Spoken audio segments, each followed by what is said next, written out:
Okay, what we're doing here is trying to replace the cartridge in my Pfister Glenora F-036-4GN faucet thing. Now, we've had this for, I don't know, 6-7 years, and now I cannot get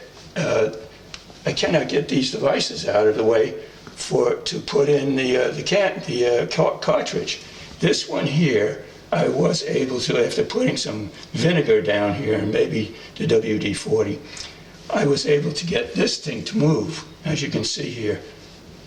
That this thing now will move 1/4 turn, and then it stops, and I don't want to force it. Now on this one over here, which is the cool water, I can get the knob to work all the way around, and I have a feeling that's not a good sign. But I do not know which direction I'm supposed to be turning these things and how to get this thing off of there. Okay, I turned the water back on, and now I find that I can turn the water okay, but the handle now will still be able to move all over the place.